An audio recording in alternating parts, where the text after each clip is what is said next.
নেতারা দেখি আবল তাবল এখনই বলা শুরু করে দিয়েছে। আমি বলবো যে আবল তাবল বলার দরকার কি? আপনি তো এলাকার উন্নয়ন চেয়েছেন, আপনি আমার পাশে আসেন, মিলেমিশে উন্নয়ন করি। আর আমি চাঁদাবাজদের বিরুদ্ধে কথা বলি, সন্ত্রাসীর বিরুদ্ধে কথা বলি, আপনার গায়ে কেন লাগে? আপনি নিজেকে সন্ত্রাসী চাঁদাবাজি দাবি করতে চান? আমি তো আপনাকে ভদ্র মানুষ মনে করি, আমার বড় ভাই শ্রদ্ধা করি আপনাকে। আপনি কখনোই নিজের গায়ে এই শব্দটা টেনে নেবেন না। আপনার ইজ্জত, আপনার সম্মান আপনি নষ্ট করবেন না। আমরা আপনাকে নেতা হিসাবে সম্মান করি, শ্রদ্ধা করি, ভালোবাসি। আমাদের বয়সে আপনি সিনিয়র, আপনাকে সম্মান দিয়েই আমরা কাজ করতে চাই। কিন্তু বিভিন্ন জায়গায় আপনি আমাদের হুমকি ধুমকি দেন। আপনার নেতা কর্মীরা আমাদের নেতা কর্মীদেরকে বিভিন্ন জায়গায় সমস্যা তৈরি করে, কারো বাড়িঘর ভাঙচুর করে, কারো মামলা করে, কারো খেত দখল করে, কারো ঘরের মধ্যে আগুন জ্বালায়, কারো দোকানে আগুন জ্বালায়। এইগুলো সন্ত্রাসী কর্মকাণ্ড নয়। আমি সন্ত্রাসের বিরুদ্ধে বলবো না।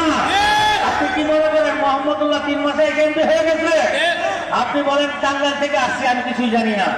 আমার জন্ম ফুলপুরে, আপনার জন্ম তারাকান্দায়। তারাকান্দায় যদি আপনার জন্ম হয়, আমার জন্ম ফুলপুরে, আপনার চেয়ে ফুলপুরে, আপনার চেয়ে অধিকার আমার বেশি। আমি টাঙ্গাইল থেকে বেশি আসি না, আমার জন্ম এখানে। আমি জন্মসূত্রে আমি ফুলপুরে বাসিন্দা। আর কখনো এগুলো বলে মানুষকে ধোঁকা দেওয়ার চেষ্টা করবেন না। আরেকটা কথা ভালো করে মনে রাখবেন, আরেকটা কথা ভালোভাবে মনে রাখবেন, মোহাম্মদুল্লাহর মতো হইতে হলে আপনাকে 100 বার জন্মগ্রহণ করতে হবে।